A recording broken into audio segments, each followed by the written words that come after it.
Welcome to Three Films and a Podcast, the show where destiny brought together three friends to enhance each other's cinematic journey by watching three new movies in a series of themed rounds. There is no claim of ownership on any film footage used in this episode, as all film footage is owned in its entirety by the copyright holders. And just like every car in Too Fast, Too Furious, this podcast contains spoilers. Enjoy! Hello, everyone, and welcome back to Three Films and a Podcast. My name is Tyler Beck. I'm coming to you from Salt Lake City, Utah, and I'm joined, as always, by my good friend, Benjamin Lawhorn. Look at us. Rhythm section. We're doing it. That's right, holding it down. Yeah. Unfortunately, Matthew couldn't join us tonight. He's a busy man. He's got to keep the interns in check. He's doing a lot of babysitting. Yeah, we keep that guy on his toes, and we overworked him, so he had to sit the night out. And we had a few guests lined up, but all of them at the last minute couldn't make it, or we adjusted our schedule in a way that they couldn't make it. So yeah, that's on us. So it's just the two of us, Ben and I, and we are happy to have you here. For those new to the show, allow me to be the first to welcome you to our movie club. And for those of you returning, welcome back to the movie club. We're certainly happy to have you all here. And if you could tell your friends to follow us on all the socials, everywhere at Three Films Pod. Check out our website, threefilmspod.com, for cool merch and Patreon support options. We'd greatly appreciate it. And yeah, I say we just jump right into this. This week's episode finds us at the end of our LGBTQ plus round, in which we're exploring movies featuring, obviously, LGBTQ plus themes. So far, we've covered My Own Private Idaho and Call Me By Your Name. And this week, we're going to be discussing the 2016 film directed by Park Chan-wook, entitled The Handmaiden. Now, you may be familiar with Park Chan-wook from his 2003 revenge film classic. Well, I guess it's more of like a cult classic than a classic, but yeah. It's certainly really good. But that's entitled Old Boy, not to be confused with the 2013 remake by another podcast favorite, Spike Lee. But regardless, Old Boy is awesome. If you haven't seen it, you should check it out. You also may have seen his name floating around. He's the producer of Snowpiercer, both the TV show on TNT and the 2000 and I don't know what year the movie came out, but it was a movie directed by Bong Joon-ho, another podcast favorite. So this is kind of like a whole stew of podcast favorites here this episode. And yeah, basically, Park Chan-wook is a legend in Korean cinema. And if you're not familiar with his work, I highly suggest you check it out. And to be totally honest, I've only seen, the stuff that I listed previously. So I think maybe that's something we should look at exploring in season 3, some more of his work, because everything I've seen, I absolutely love it. I guess we're going to probably talk about this a little bit later, but how much of his stuff have you seen, Ben? One movie. That is this one. Nice. I mean, I've seen Snowpiercer from his like producer credits and stuff like that. But yeah, no, I was hoping, we have like a Slack on the side that we all talk in, and I brought up like we got to do like a Korea round because I need to see Old Boy. Like it feels like a huge movie that I don't know how I haven't watched it yet. And just like a lot of other movies on this pod, it's like if I assign it, you know what I mean? Like if we pick it, then I will definitely watch it. And I feel like that's totally what I want and I need. So I would say without a doubt, at some point in season 3, we'll be covering Old Boy. And I'm excited about that. Yeah, totally. Well, I mean, I wouldn't be upset. I watched it a long time ago. It came recommended by the podfather, Mr. Pulcher himself. Indeed. And I honestly don't remember all that much about it, except for I felt about it much the same way I did when I saw this movie, which we'll talk about later. Mm-hmm. And basically, I was just like, yeah, it's fucking awesome. I just floored. It's kind of like, don't really know what to say about it. So I'd be happy to watch it again, even though it's sort of, I guess we have some movies on here that one or two of us have seen before. Doesn't totally break theme, but anyways, let's get to the topic at hand. The Handmaiden tells the story of a woman who is hired as a handmaiden to a Japanese heiress, but secretly she is involved in a plot to defraud her. Mm-hmm. And I love, so when I first, since it's just the two of us, I'm going to let you start with your personal experience first. I feel like starting this episode with just a monologue of me isn't a good idea. So I'll save my personal impressions and everything I was about to say. Ben, why don't you start us off? Your personal experience. You kind of tipped your hand earlier, but where'd you first see this movie? Your overall impressions, that sort of thing. Yeah, I mean, I really enjoyed this movie quite a bit. I wish I could have seen something like this on the big screen, but unfortunately I couldn't. But I still loved it for, the experience that it gave me. Again, like I knew the director through Old Boy, and I was excited to see kind of like what other stuff he has done.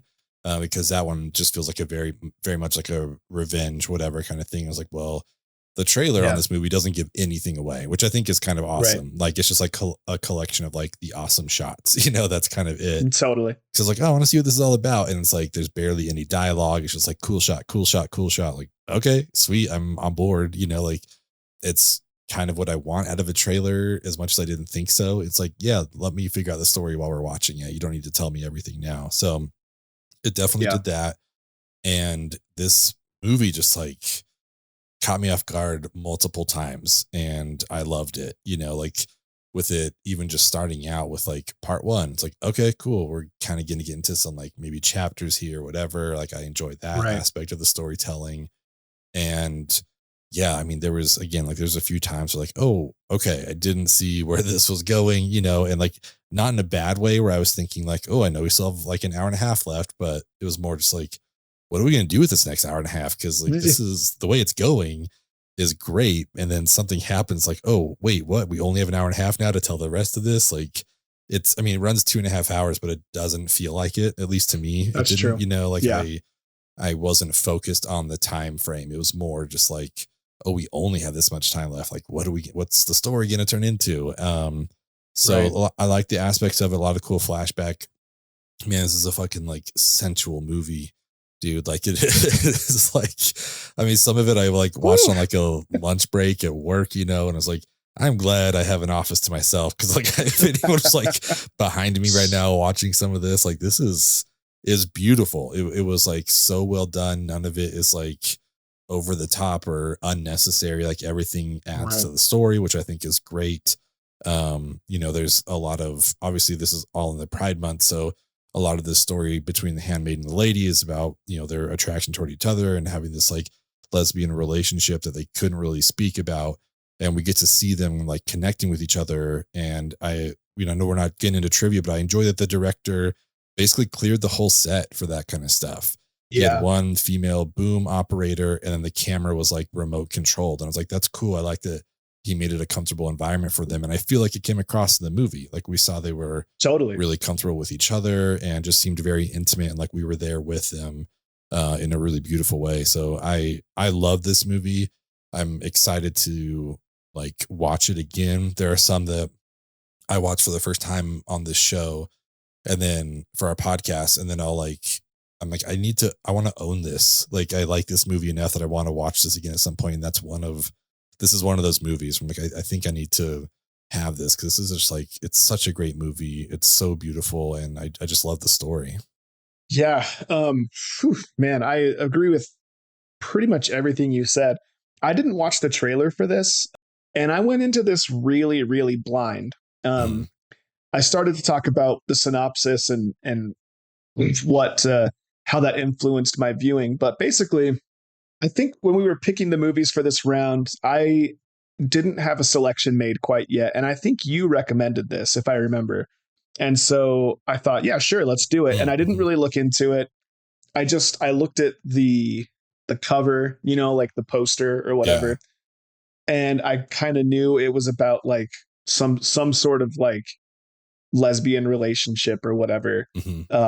Like a Korean film that talks about like I thought it was going to be like a love triangle kind of thing. Like Yeah. I thought it was going to be very much more, honestly, more in the spirit of, what we saw with Call Me By Your Name, something that was like a forbidden love kind of a thing. Mhm.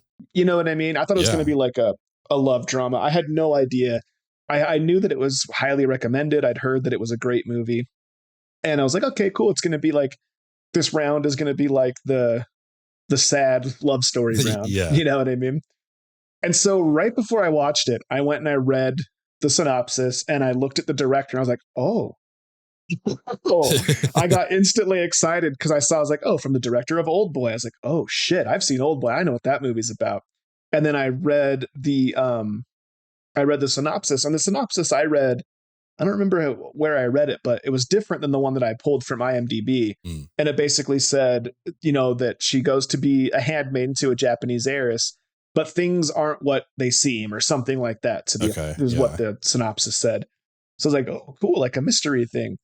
So I had no idea what to expect, no expectations. And it was probably like 20 minutes into the movie. I mean, it could have been longer. Like you said, this movie has a 2.5 hour runtime, but it doesn't really feel like it. For sure. The like you're just kind of just pushes you through the whole time, and there's not a minute you want to look away from the screen because everything's so beautiful.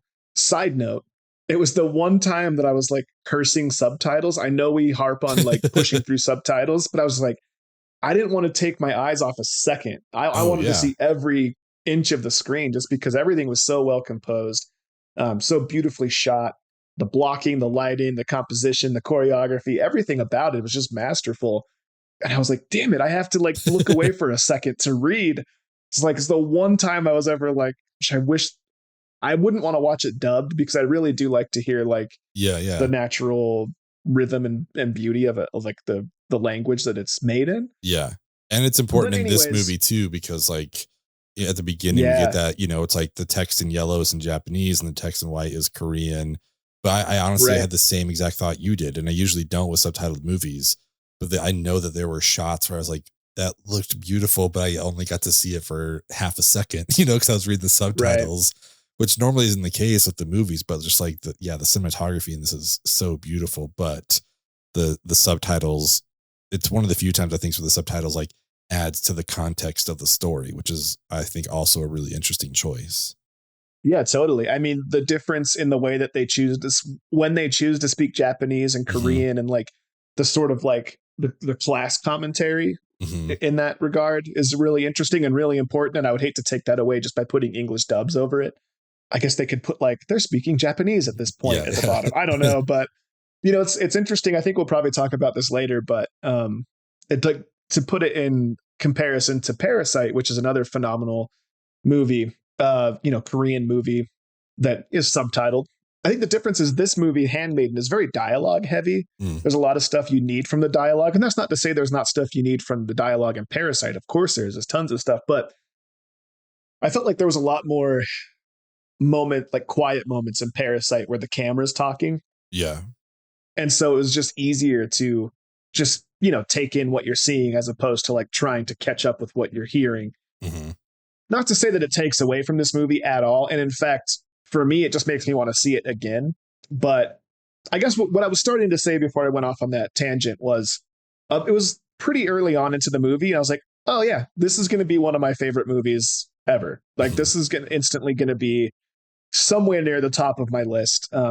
It's going to be one that I revisit. And I was like, I could see why it was so well regarded pretty quickly. Hmm. And I was just blown away. And I'll be honest, like when it was over, I kind of just sat there looking at the screen, just sort of like, I honestly don't know how I'm going to talk about this because like there's a lot going on in this movie. Hmm. And this is going to be a shorter episode, both because of the lack of guests and somewhat by design. We're trying to get these episodes out in a more digestible manner, but we could probably talk for a long time Oh, for about a lot of sure. the things in this movie, and we'll talk at length about most of it. But I just was honestly kind of nervous to come on this show and to host it. I'm like, I don't know what to talk about. Yeah. Like, I don't know how I could possibly pick an Apollonia. I don't know how I could pick a best scene to watch because it's like everyone and everything in this movie I thought it was flawless from start to finish. Yeah.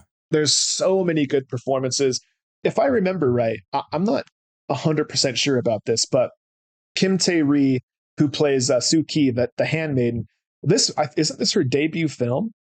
Oh, is it? I don't know. I hadn't pulled up I her. think it's. I was Looks like it's doing her. some. Yeah, it's her debut feature film. She had done Okay, a handful of shorts, but yeah, this is her debut feature film, which is crazy because that's she's a so fucking good. astonishing Yeah. because there's not a weak point in this movie as far as anything, but specifically concerning the performances. Like it's just it's just phenomenal stuff. And I was just sort of I guess I was intimidated, because I wanted to have a lot of intelligent, flowery things to say about this movie.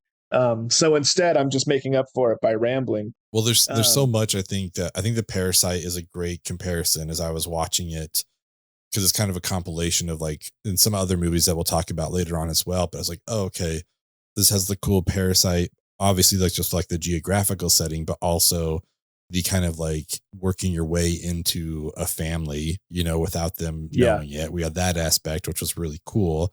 So like, oh, we got a couple people on the inside that the family members don't know are working against them. And then, right. we get like, again, it goes into three parts, and one of them is a lot of a flashback and all this setup and stuff like that. And that's where I was getting, Ocean's 11 kind of vibes, where it's like, oh, there's all these pieces that are being put together. And then it also goes into like, well, who's telling the truth here? Like, wait, who's actually working with who? Because like the cliffhanger that we get at the end of part one, where the handmaiden gets like taken, it's like, oh, wait, what? Like, what's happening right now? And then it's like, Yeah, boom, cuts to black, part two. We're going like, holy, okay, hold on. Like, there's just so yeah, much to catch up on. And then on top of that, we have this like unrequited love, like this, these people that love each other, but they can't, for so many reasons, at least not openly. And so you're also dealing with that drama. It's just like, it was so much. But I see your point too, where it's just like in the first 20 minutes, like, oh yeah, hell yeah, this is fucking awesome. Like, I love this so much. yeah. And I think I have a good way to kind of frame my overall thoughts about this, and but we're going to talk about it in probably our next segment. I think an easy way for me to try and talk about some of the things I love most about this movie is to move into our elevator pitches. Before we get started, does anyone want to get out? Let's do it. Because my pick for the elevator pitch, which I guess I'll just go into now, kind of goes into what you were just saying, in that there's a lot going on in this movie. And I think I would show, oh, so our elevator pitch, for those that may not know, if this is your first time, it's where we try to show you one scene. We imagine we're in an elevator with you, and we have that short amount of time to show you one scene from the movie to try and convince you to watch this movie. So my pick here would be the first time we see that weird library, and we're Oh introduced yeah. to like the snake statue, and we see the count with the ink on his tongue or the blood on his tongue or whatever the hell it was. And I'm picking that scene for a very specific reason. I mean, this is what I think we could call like a dartboard movie, where if you put the timeline of events on a dartboard and just hit one, like you'd probably find Yeah. something that was good enough. But what I like about this scene is also representative of my favorite thing about the movie, in that we see this, like this scene should have been the setup for what the movie is about, right? Like this Mhm. weird secret society thing. Correct me if I'm wrong, but that's never explained what's going on down there. And No. if it is, I didn't catch it. And wouldn't surprise me because there's so much going on. But I think that's why I love this movie so much, is because what this movie is about really is about these two women that fall in love with each other, and it's 1930s in Japan. It's a very, I don't know if that was like the feudal times of Japan. I don't know that much about their history, but there are certainly dynamics about, I mean, society in general, and especially in a culture like that, where they're hiring women as handmaidens. It's a very classist and sexist social structure. I guess is what I'm saying, at least as it's presented in this movie. And so, what we're watching is these two women who have fallen in love with each other, and they want to be with each other, but they can't, and they're trying to find ways to be with each other, and much in the same way of like Call Me by Your Name, Mhm. but they're doing it in the craziest fucking world. The house they live in is bananas. It's like a half an hour drive from the gate to the house. It's way up in the countryside. It's beautiful. I think if we were to do, and maybe we still could, we could do, a redo of the best movie houses Rushmore, because this would Mhm. land on that instantly. This house was incredible. Like if this was an Airbnb you could stay in, like I'm booking my trip tomorrow. Yeah, well, even when she shows up, I think the person that like welcomes her. It's like, oh yeah, there's 3 parts to this house. Like some of it has Japanese structure, some of it is like English structure. Like you won't find this anywhere else. It's like, oh, that's cool. That's awesome. It's unbelievable. And so I guess what I'm trying to get at here is I love when a movie can do this, when it can give you things that easily could have been a whole movie, but they're just in the background. They're not explained, and they don't really necessarily. I would love to see them explained if it was done this well. Maybe if we could like get a spin-off series of what's going on in this house. But what we get is the story. We get the whole sort of con man story or con artist story. The forbidden love story and the all of this, the twists and the double turns and the backstabbings. We get all that stuff set on top of like 4 different movies. You know what I mean? Yeah. It was just unbelievable. And I just was like, I want to know so much. Like, what is that octopus? Like, what is that? You know what I mean? Like, there's just like, there's this crazy octopus. You don't get to know what that's about. Like, I assume it's something awful given what we think goes on in that basement. But yeah, I don't know. I think that's why I would pick the scene. And I think it's a really good red herring because you would show that scene and you'd be like, what the fuck is this movie? And then you'd be like, oh, that has nothing to do with anything. I mean, it has everything to do with everything, but nothing to do with anything at the same time. You know what I mean? Yeah, there's no context just looking at it on its own. And I love to pick non-spoilery scenes for my elevator pitch. So that's about the best way I could describe this movie is you get what is like, I mean, it's a pretty conventional story in all honesty, set on top of like just the craziest shit.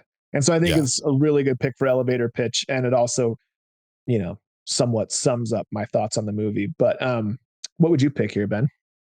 Yeah, I mean, we'll just quickly to go to what you said. I mean, the octopus is absolutely nuts, and we don't really see it until the 3rd act. We don't see it like in the flesh. I guess the flesh would be the right phrase, but we don't see the octopus itself until the 3rd act.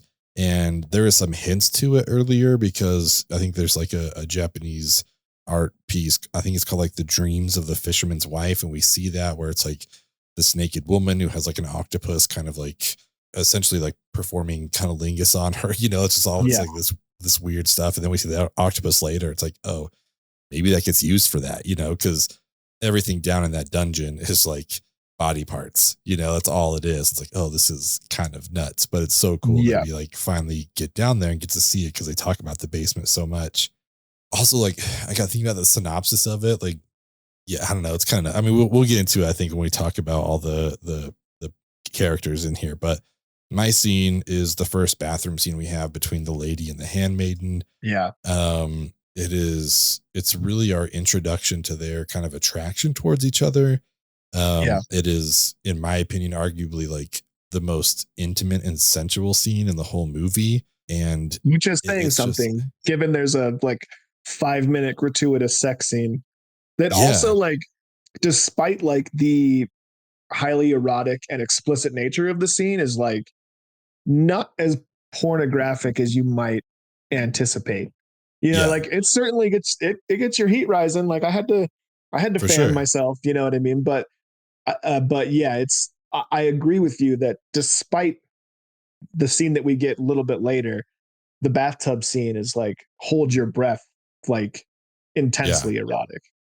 Yeah. So, the lady is in the bathtub and the handmaiden is like just helping her like put in like the whatever the, potions and making everything smell good and stuff like that. And just like helping clean her.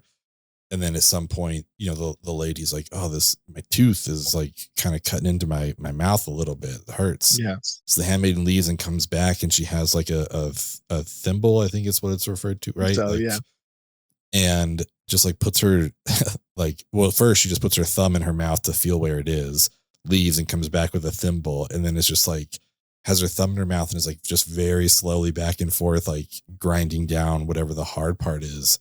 But we just get these like tight shots like on the lady's face and she's like staring up at the handmaiden and everything's just like unspoken because this is like the first time they really have any sort of like physical connection with each other.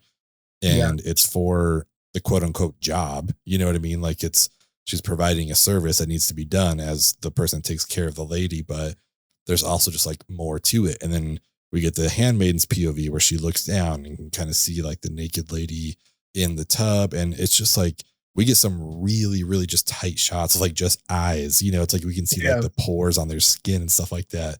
And I think it just helps us realize how intimate and like, I don't know, important this was for both of them, because I think it kind of shows us that now they see each other kind of in a different light.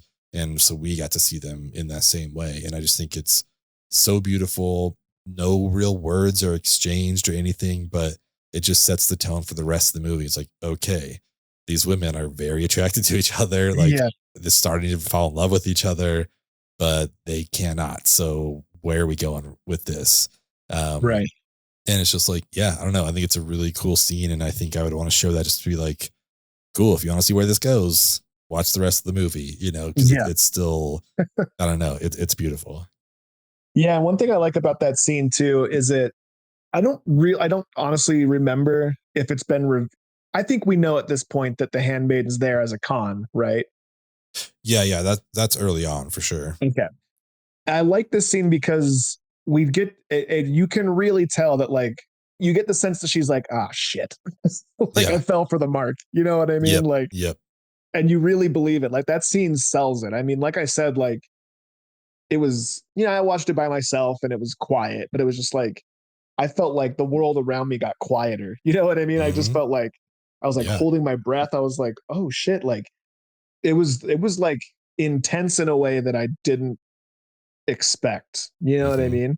And you can't take your eyes off it. And it's not even just because of like, I mean, they're both gorgeous. And it's not just because it's like whatever, like this gorgeous, like non-sex sex scene, but it's just like the way it, like, again, we're talking about like the choreography and the composition and the shot choices and all that stuff, just really well done. And like, and the performances were just so incredible and believable.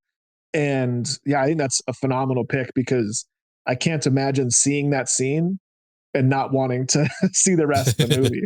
And it's funny because that scene would make me believe that the movie was what I thought it was originally, like a slow burn, like love drama. You know what I mean? Sure. Which in some ways it is, but it's just like, it's that placed on top of the craziest mystery story, like mystery heist con, a double cross movie. It's bananas. It's kind of crazy. Like, I mean, I think we're jumping into Apollonia next. And before we do, I just like, for the listeners who are, I mean, we've kind of talked about it, but honestly, the way this movie is set up is that the Count comes into this household where the handmaiden is. And he's coming, he's like, hey, we've got a mark. She's got a ton of money. She's set to marry her uncle, but I think I can work my way in and we'll get married. I'll get the rights to all her money, and then I'll have her sent off to the loony bin. So I need someone to come in to be the handmaiden.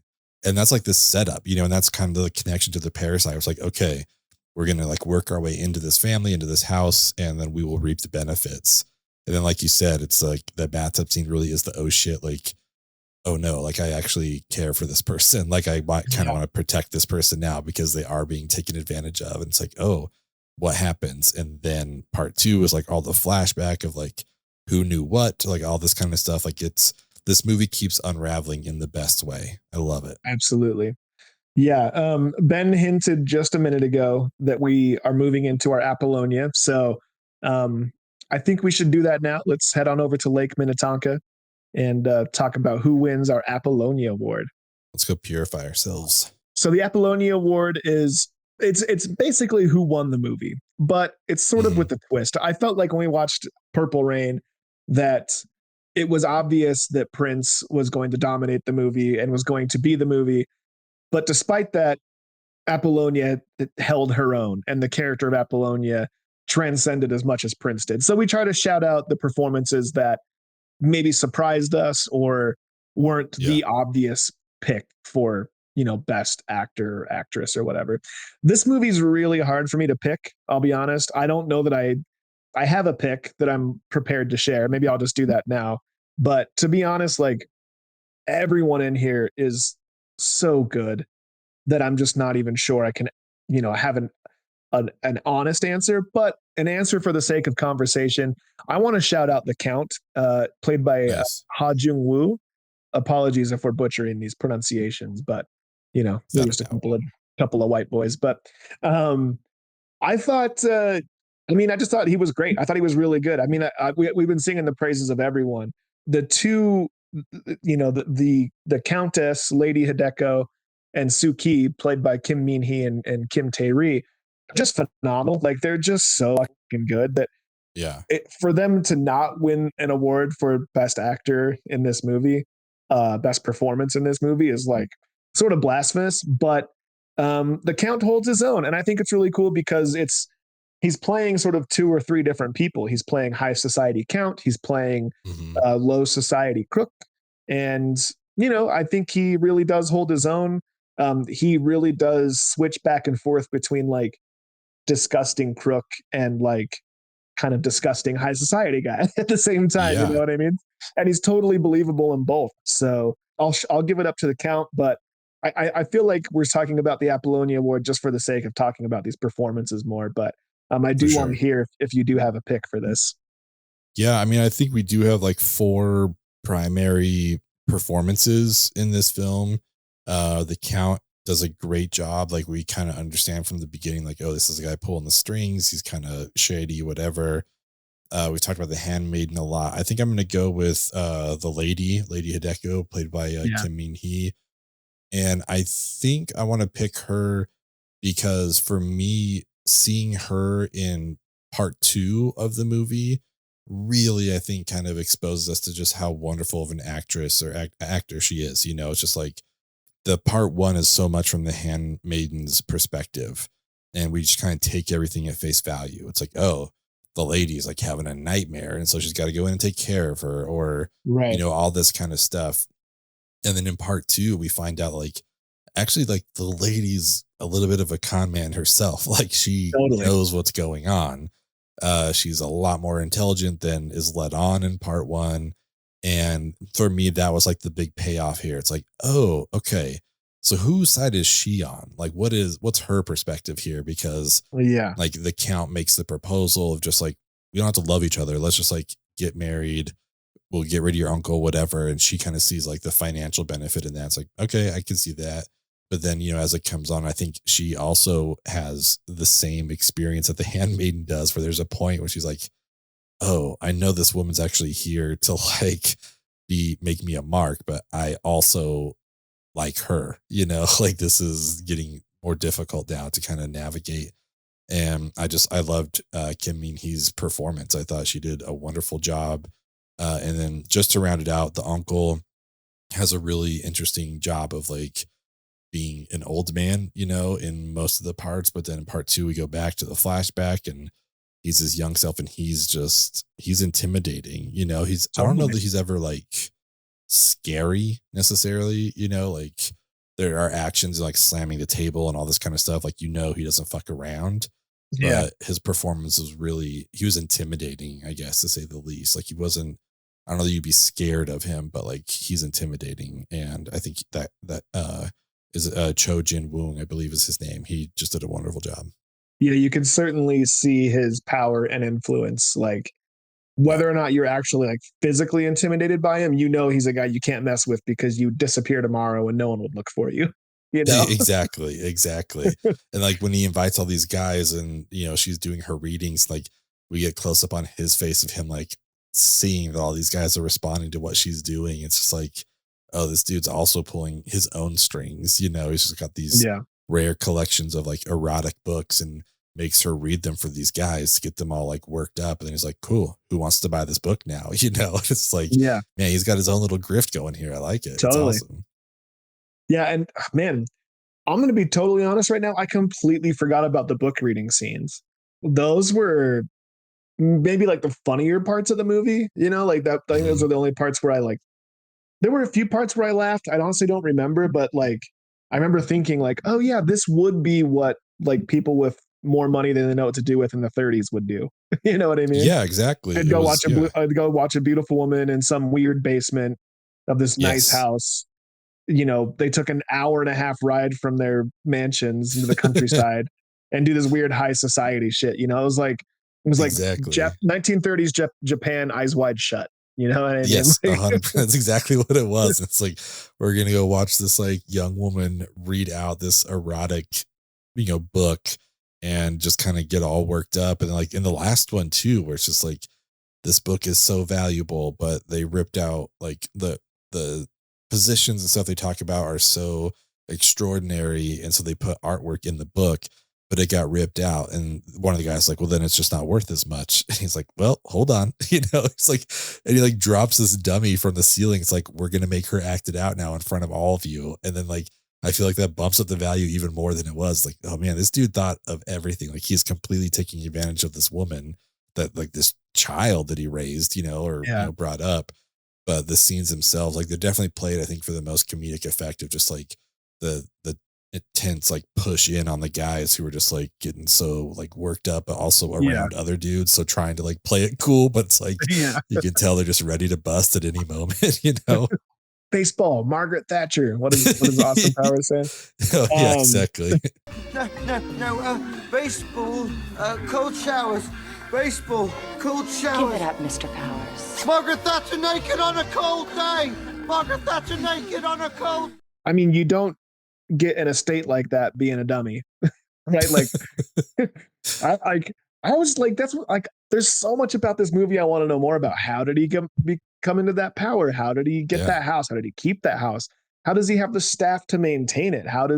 What is the basement all about? What's the octopus all about? There's just so much cool stuff about this movie. And I mean, if you're listening to this point and you haven't seen the movie, I, even with all the things we've said, I don't think we've ruined the movie for you. We've certainly spoiled some things, but I can't imagine we've ruined it for you. I mean, no. Admitted, I forgot that they did the book reading scenes, and I saw the movie a few days ago. So there's just so much to unpack here.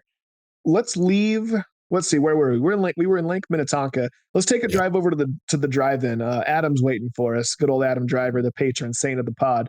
I just had sex. I'm about to eat nachos. It's the greatest moment of my life. He wants us to come to his double feature, and he wants to know if we could pair this movie with any other movie for our dream drive-in double feature scenario. What would we pick? And Benjamin, my good man, you're first. I mean, it's pretty on the nose, and we've talked about it already, but I just think I would pay so much money to see this and Parasite on a big screen in a double feature. Totally. Like, I just like, they would work so well together. I don't even know necessarily what order I would put it in. Like, I might go Parasite first. I mean, I really I think it's flip a coin though. I don't know that it matters because I think they're both like captivating enough that I wouldn't necessarily be leaving Handmaiden just like, oh, I'm done, or vice versa. It's like I'm ready for whatever's next. So we've talked about Parasite on here a little bit before, I think one of our round recaps, but just a great story of, again, like the class and social structure and how certain people move up in the world or don't. And I mean, speaking of creepy basements, like one of those two. So it's just like, I think that would just be a great double feature that I would watch in a heartbeat. I'd watch it. I mean, that's a long night. You're really in for it, but I do think it's worth it because both movies are, I dare you to peel your eyes off the screen. Like that would be. I think you'd have eye strain maybe, but I think it'd be worth it. Maybe we'd have like a nice intermission in between. I was trying to think while you were talking which one I would play first, and that's a tough one. That really is tough. I think these are both phenomenal movies, and they're both like pretty tonally similar. But I don't know. That's a tough one. We'll let Mr. Driver decide. Yeah, he can decide. I think if I had to gun in my head, I'd show Parasite first because it's kind of contained in that household, whatever. And then The Handmaiden takes a part of that into it, but we get like a much bigger story, I feel like, in The Handmaiden. So I think that's probably what I would go with if I had to. I would choose that. But again, there's just so many ways to look at this movie. Like, one last little thing of trivia that I thought was very cool is that in every other country besides Korea, the movie is called The Handmaiden. but in Korea it was called The Lady. And I thought it was so interesting, like their focus on who the protagonist was. You know, it's like, let's switch up the title. It's like, and I think that just adds like so many ways that you could like interpret this movie. It's like, yeah, who were with, you know, Suki the most. But I mean, the lady really is kind of the one who's like doing everything. And I think we get that similar kind of thing in Parasite, which is like, I know the brother was the first one in here, but who's really calling the shots and all that kind of stuff. So I just think they work well together either way. Yeah, totally. And the more I think about it, I think you're right. Parasite does have to go first for all the reasons you stated, but also The Handmaiden, it needs that's more of an after dark movie. You know what I mean? Yeah, like, that's true. Yeah. The sensuality of it, the eroticism of it. I mean, the whole movie's not that way. I mean, it sort of is. There's that sort of like underlying burn of like their attraction to each other. So that feels like more of like an after dark movie. This is a movie that if it were on HBO when I was 14, it would have been my favorite movie of all time. Without a doubt. Yeah, without a doubt. And I mean, it already is. Like, it still is, even though I'm, you know, with my gray in my beard, I'm almost 40 years old. And I'm like, oh shit. Like I said, it was like, I was about halfway into the movie and I was like, yeah, I get it. Like, the movie fucking rules. And when it was over, I just, like I said, I was speechless. So I was originally, for my pick here, I was originally going to pick Old Boy just because I think if you haven't seen Old Boy, you should. It's the same director. I think I would go Handmaiden first and Old Boy second, even though I just said Handmaiden should be an after dark movie. But Old Boy is such a fucking thrill ride. I feel like you've got to, you can't come down from that and then go watch The Handmaiden. You know what I mean? Sure. Like, you can't come off of that and go into a slow burn. So I think we'll watch both. It's gonna be a late night. We're gonna start Handmaiden after dark. So it's gonna be, you know, you're getting home at 1 or 2 in the morning. But while we were talking, I actually changed my mind and I don't want to do Old Boy. So you can watch Old Boy on your own time. I think it's worthy of its own night. But we're actually gonna go Eyes Wide Shut. We're gonna go Eyes Wide Shut first. I got reminded of it in our conversation, you know, a minute ago. And I like that because it's a really good primer for what happens in this movie. Like we said, this movie is like sort of like 1930s Japanese Eyes Wide Shut. So I feel like we get the Kubrick version, and it's like 2 cinematic masters, right? Like, for sure. Both of these directors are masterful, and you know, there's not a wasted second of film. The cinematography, the choreography, the composition, all the stuff we've been praising would be simple. And you know, you get like the white guy version, then you get the Korean version, you know? So, yeah. I mean, you get a good movie followed by a great movie. I like Eyes Wide Shut. It's fine. I think it's a good movie, but I think The Handmaiden is far superior. But I do think they pair together, and that would be another long night, but it'd be a lot of fun. Well, let's finish up our road trip here by heading to our Rushmore Mountain. These are OR scrubs. Oh, are they? And for this week's Rushmore, we're going to talk about con artist movies. Honestly, more because, like I said, I was pretty flummoxed when coming up with talking points for this movie. This movie really kind of did a number on me. It was, I keep repeating it, but I was just like, I just don't know. It was, I just felt bombarded and overwhelmed in a really good way. Like, it was just really that good. So anyways, this movie, you know, features some con artist work. So we're going to talk about our favorite 4 con artist movies. Benjamin, you're up first. I've talked about it already. It's a favorite among everyone here on the pod. And shout out to our resident expert, Jake Draper. But I've got to go with Ocean's 11. That's just like, it's the very first thing I thought of. Yeah. It is just such a great movie. There were aspects of it that I think we saw in here where, you know, we get the flashback and it's like, oh, wait, they had already planned for this. You know, it's like they didn't actually get caught. They knew this was coming. Like, that scene. I mean, this is a spoiler pod, so whatever, but the scene where the handmaiden is in the asylum and the fire starts, and then like the aunt and like the people we saw at the very beginning of the movie come in as like the rescue, you know, like the fire department, whatever. And they put on their mask and like the sewn together purses to like protect themselves. I'm like, oh, duh, this is awesome. You know, like we kind of knew they were going to show up at some point, but that was very much like, you know, the people in Ocean's 11 coming in to like, oh, we'll figure out the problem is, and like they're the ones that take out the money later on. You know, it's pretty cool. So another movie we talked about on the pod, A Fish Called Wanda. I had a lot of fun with that. That's one I wasn't anticipating. But you know, a great performance from everyone. John Cleese, Kevin Kline, who won an Academy Award for that, Michael Palin, and obviously our queen, Jamie Lee Curtis. So yeah, I want to shout that one out. I want to make sure people give that one a shot. Honorable mention for me. One of my favorites, also Dirty Rotten Scoundrels, Steve Martin and Michael Caine. And this is like, it's just two comedic geniuses like going back and forth. It is so good. It's just such a great movie. I don't even know what to say about it other than I also love that it was directed by Frank Oz, who is just the best. I love Frank Oz so much. Yeah. So shout out Little Shop of Horrors. And then the last one is a movie that really surprised me. You know, we've talked multiple times about like the nexus of this podcast being that huge list that I tried to do one year, watching like 500 movies.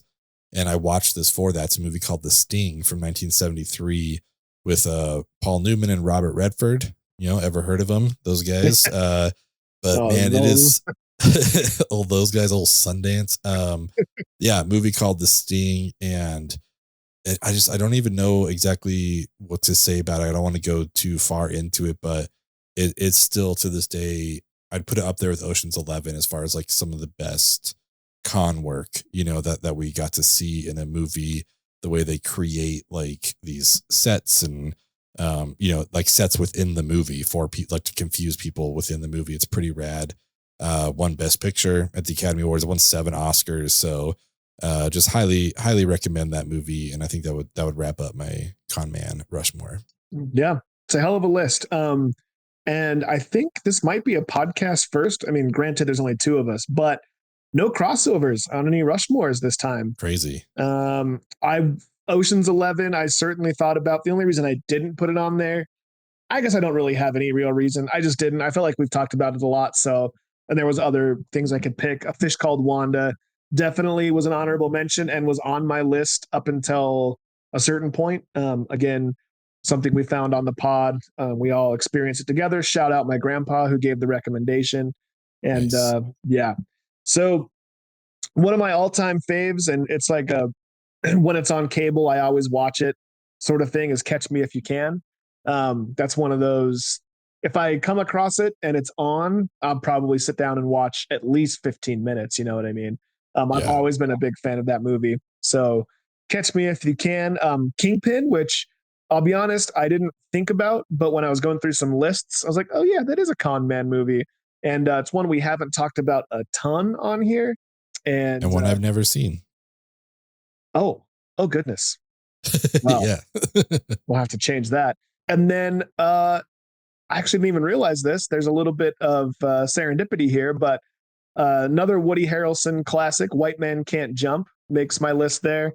And followed by a movie that wouldn't have been able to be on my list up until very recently, but one that's been sorely missing from my catalog of movies seen. And I would have liked to have done it for the podcast, but I also just really wanted to watch it when I came across it one day. Usual Suspects. I finally saw it. I finally saw all what the hype was all about.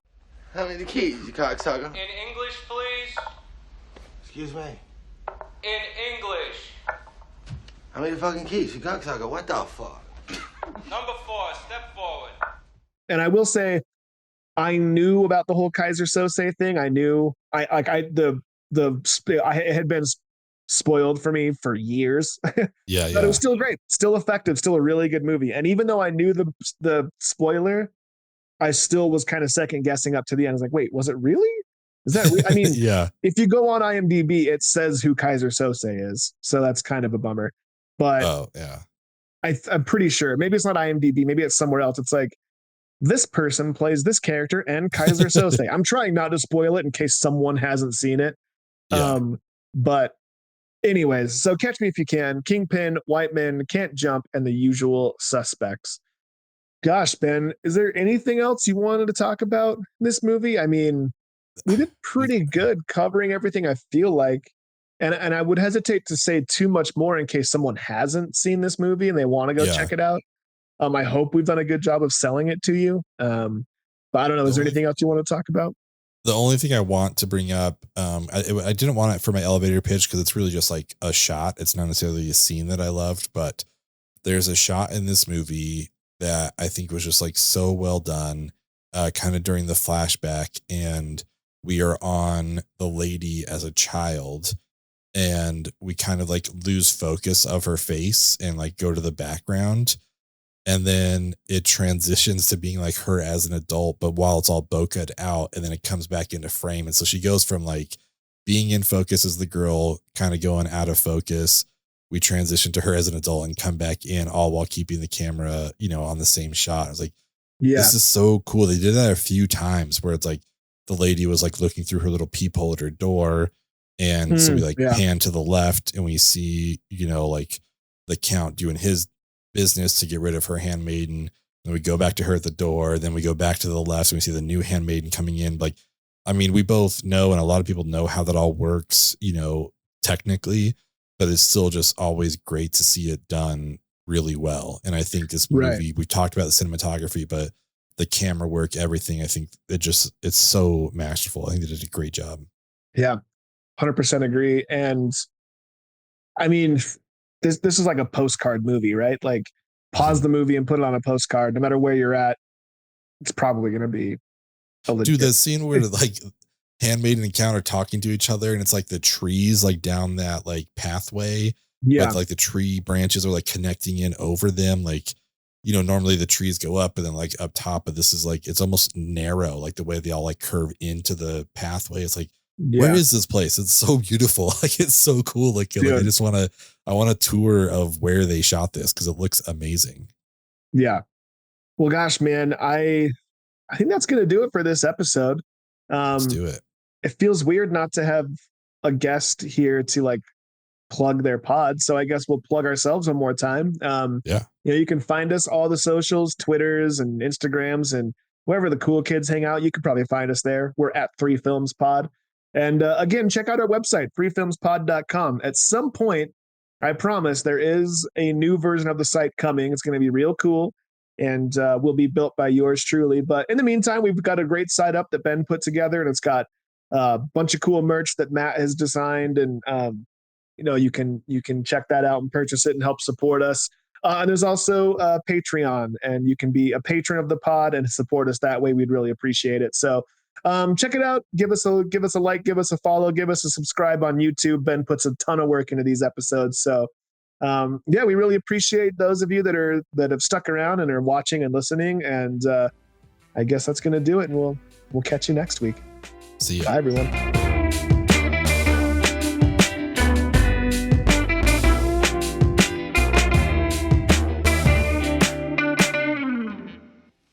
Excuse me. May I go to the bathroom first? Of course you may.